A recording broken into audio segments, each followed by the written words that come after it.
you can go out, buy 10 properties, and then you're going to find out you made some mistakes and you've paid that cost. But if you go out and buy one, you learn those mistakes, you avoided that cost 9 times. And he was right too. Nothing big, but like heating bills, smart fans. In my co-living strategy, a lot of different niche things that I learned on the first one.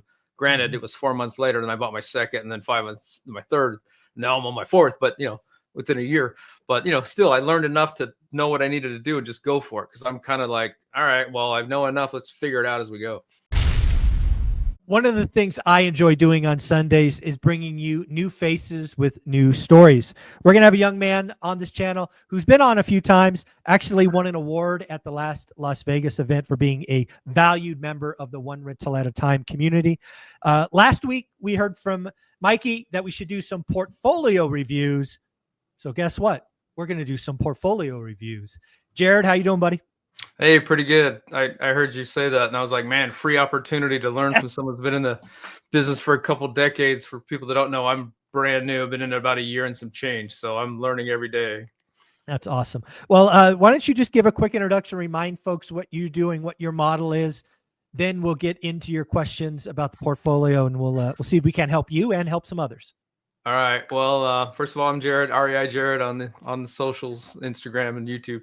Thanks for having me on, Mike. But yeah, I'm a relatively new investor. I bought my first house in late 2023, brought it online January 1st. Since then, I've got 4 properties now, 3 active, 1 just finished construction, and I'm doing co-living. I'm doing rent by room. And I turned big houses in non-HOA, no pool, plenty of parking areas into rent by room, and I make them 8 bedrooms, no more, no less, with 3 bathrooms. So okay.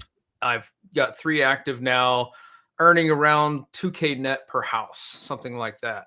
And a couple of them, because I was the first one I bought as a primary, lived in it, and then, did the rent by room. And then the second and third one I bought with DSCR loans. Okay. Because I was a novice investor, I had to put 25% down on the first one and then 30% down on the next one. And that hurt because these are $500,000 homes. Yeah. So that was a little rough. And then I recently just bought the 4th one as a primary. So that's where I'm at. Okay. I've got a little bit of equity in the 2 DSCRs potentially there. And so I'd asked in a previous meeting about how far you'd push it loan to value and whatnot. So I guess I just want to throw it out there and say, hey, I'm in growth mode, brand new. Advice, or hey, what can I do specifically around the potential for if rates do drop, equity? Even if they don't, I've run the math and I could pull if I wanted to. Now, because I'm past the novice investor, the lenders were like, hey, you're a nut job. You don't have. Yeah. What are you doing? I didn't even have I didn't have a tax year done. Right. And so they were like, whoa, hold your horses there. But now I'm considered not novice anymore, and I've got some relationships and whatnot. So yeah. So I think there's a couple of things. Again, we'll bring the audience up to speed on our previous conversation.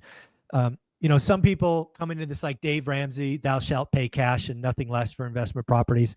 Some folks come into this, they want to kind of split the difference, and they'll do 50% LTVs and sleep well at night. To be clear, lots of us, myself included, when we were in growth mode, it was all about equity extraction, 1031 exchanges. It was all about taking little piles of equity and moving it around so we could grow more, right? That's why you referenced the word growth mode. I think investors are in 1 or 2 modes, growth or chill. I am now in chill. You're still in growth mode. So let's get that out. I don't think there is anything wrong with going and pushing LTV to as high as the lender will allow, with some caveats. First, never produce an alligator. You've heard that story lots of times. It's in my first book. There's nothing worse than having to work 2 hours a week to pay for someone to live in your house. Don't do that. Second, you've got to be able to sleep at night, right? If you're not sleeping because of finances, you're pushing it too hard. Third, some folks, operate in a world where their job is not secure, or they don't have the emergency reserves behind them. Don't push it. When you kind of take those caveats out, hammer down. I was in growth mode, and I was never confused. We were always between 75 and 80% levered for 12 years. Easy during the process. Now we're into it 20 years, and we're nowhere close to that. So first off, it's okay if that's where you are. The other thing that I like about your story is you now have evidence. That's why your lenders treat you different. You're not this risky wild cat who's, just flying by the seat of your pants. You've got tax returns. You've got multiple units. You've bought and created several of these.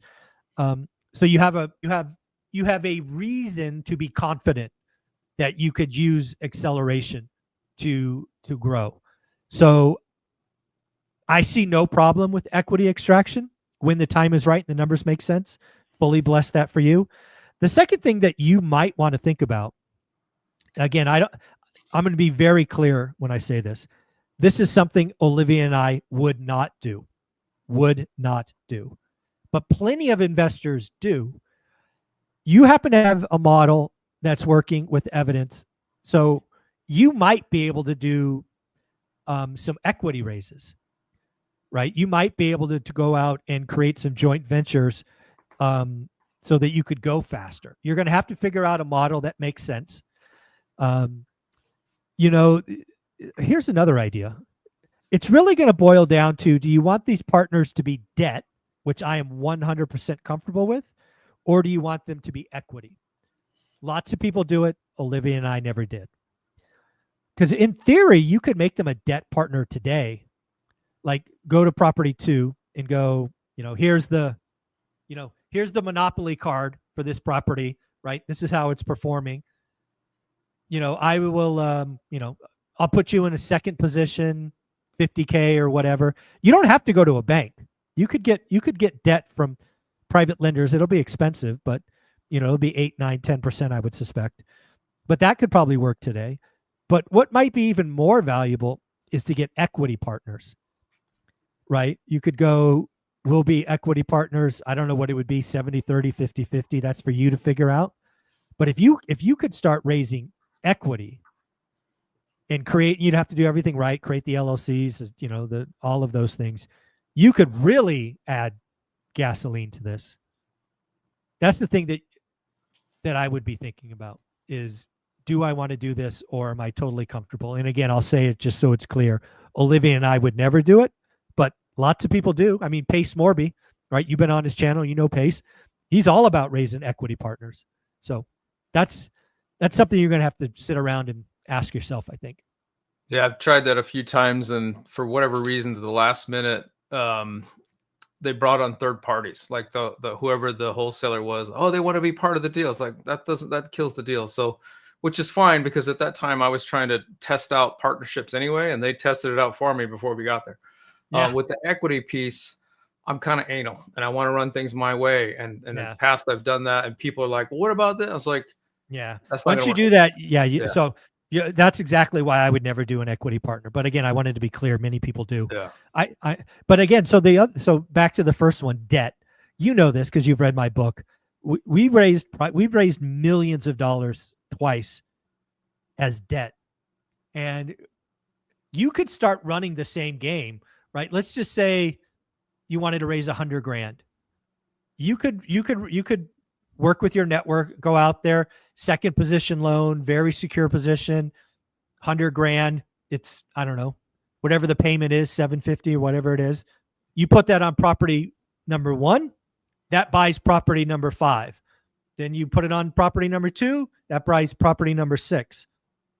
You could kind of play Pac-Man with this, and probably do 2 a year that way, because you got to make sure that, like when you take equity from 1 and you buy 5, you don't want to do another one until 5 is performing. So if it takes you 90 days to do the construction phase or whatever, and it takes, maybe it takes another 90 days to get the 8 rooms rented. So you wouldn't do property 2 until 6 months.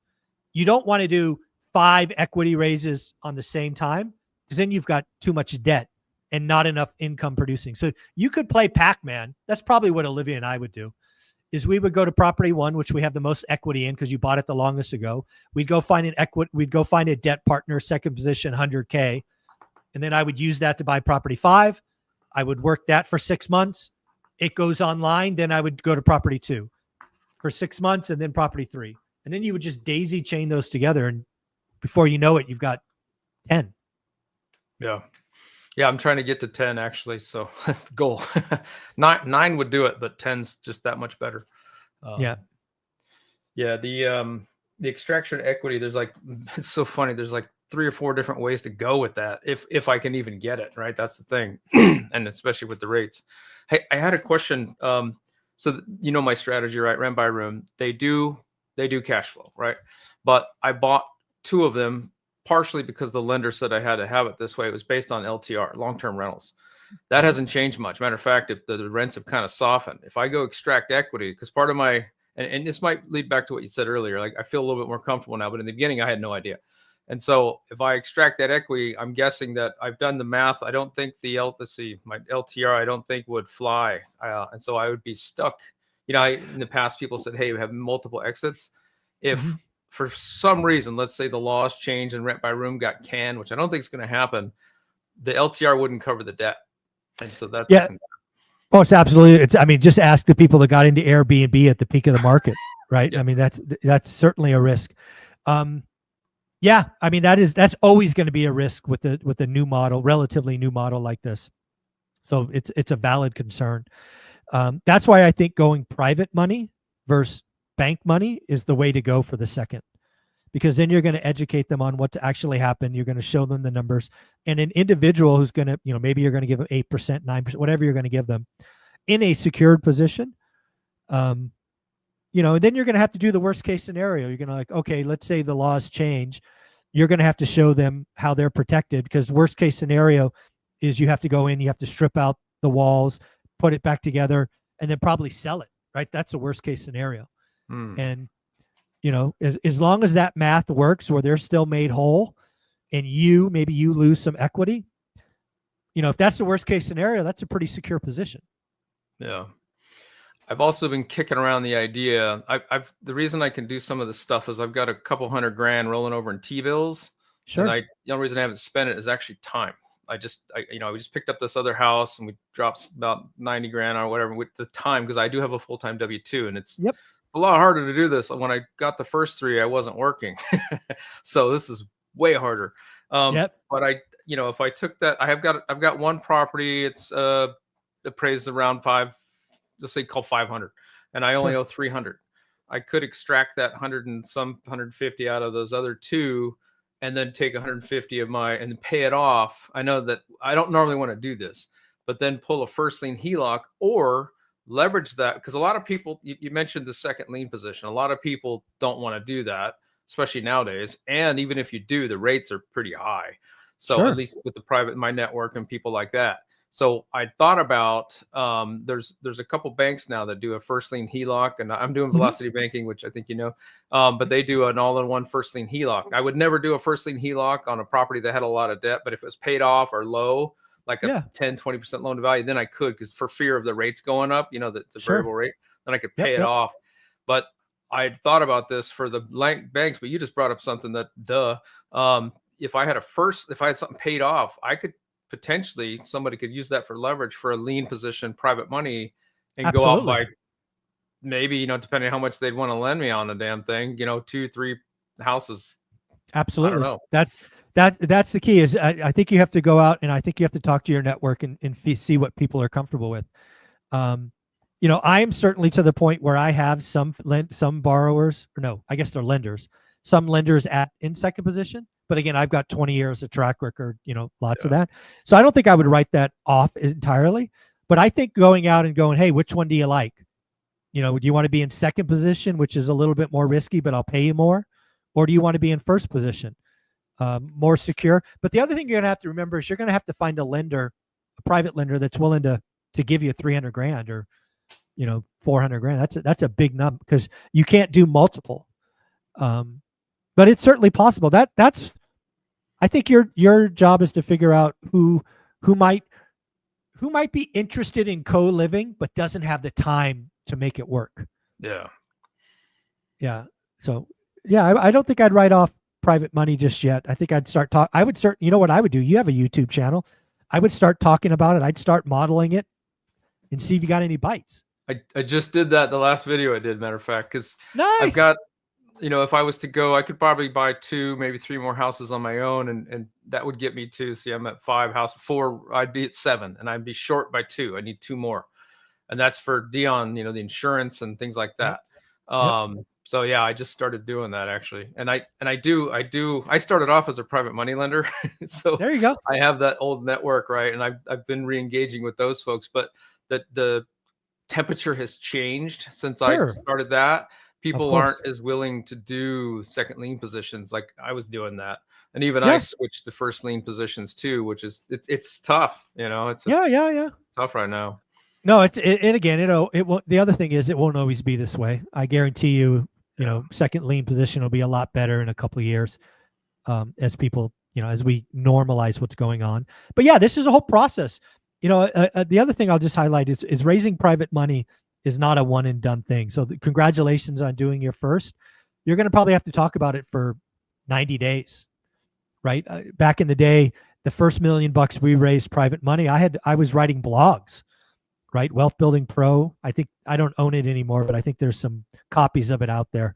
You can go and find it and just see the articles I was writing or posts I was writing. And in those posts, I think I got to number 10 or 11, and people in my network started hitting me up. Yeah. Right. So keep going, keep being consistent. I work at, well, you know where I work. I'll just say I work Yep. at Intel, and I've had people ask me things like that, and they're really green, right? You're not going to believe, well, actually, you might. I know people that have 100+ grand sitting in their checking account. Who I does know that? them. And I'm I like, know. are you Yeah. kidding me? I know a guy that has more than 250 grand sitting in his checking account. I'm like, are you freaking kidding me? What are you doing? Wow. Yeah, it must be nice. Yeah, I guess. Or stupid, one or the other. It's Yeah. crazy. All right, I digress. So is this was this helpful? Any other kind of? Yeah, some of it's validation, some of it's exploration, and I'm like I said, I'm pretty new, so some of this stuff I am a little nuts though. I do tend to jump into stuff, so my problem is I have to slow down and make sure things, seriously think about it before I owe Mark Ashiro, financial firefighter, Dion, Matt the lumberjack, Coach Carson, all those guys at your first ORaaT event. They looked at my eyes and they said, and I didn't listen to them. Coach Carson was the one that really got through, but they were all saying, "Hey man, slow down and talk to the smart guy," because I was going to buy everything, and so I'm glad I did that, because Chad said, hey man, look, I'm going to tell you to like this so you understand it, because he saw I was just nuts. I was going to buy everything, and I had one property at the time, and he said, look, you can go out. This is key too. You can go out, buy 10 properties, and then you're going to find out you made some mistakes and you've paid that cost. But if you go out and buy one, you learn those mistakes, you avoided that cost 9 times. And he was right too. Nothing big, but like heating bills, smart fans. In my co-living strategy, a lot of different niche things that I learned on the first one. Granted, it was 4 months later, and I bought my second, and then 5 months, my third. Now I'm on my fourth, but within a year. But still, I learned enough to know what I needed to do and just go for it, because I'm kind of like, all right, well, I know enough. Let's figure it out as we go. There you go. Yeah, Vegas event, first one, second one's amazing. You also won an award, so congratulations. Yeah, man. I love this thing, man. I need to get a display, but I got to tell you, man, getting through the airport, that was fun, because I didn't have. So me, I'm very frugal. So I traveled down there, and I didn't have luggage. I wore 3 pairs of clothes and flew on Frontier, right? So coming back, all I had was my laptop, and I put that thing, I folded it in my laptop with 2 laptops, that thing, and wires. I could only imagine what that X-ray machine looked like. What the heck was this? They're like, what is this thing, right? So they held me up for a while, and they were asking. I was like, yeah, I was at an award. I was at an event, and I won an award. Like, okay, it was interesting. That's very, very cool. Yeah. Well, you are a key member of school. You're doing weekly accountability groups. Where can people find you, and tell us what day and time is the accountability group? Accountability group every Sunday, 12:30 Pacific. It's a Zoom call. It's usually 2, 3, maybe sometimes 4 hours. But you can find me on the Instagram at REIJARROD, or YouTube, same thing, REIJARROD. I talk about co-living, finances. I'm into velocity banking. So if you don't know what that is, you can Google it or check out my YouTube channel. And to me, I know the people that have already hit their plateau, they're great, but in growth mode, for me, it's fantastic. So there you go, Jared. Thank you for all you do, man. I appreciate you. Have a great Sunday, and it is Mother's Day. So a shout out to all the mothers. Take care.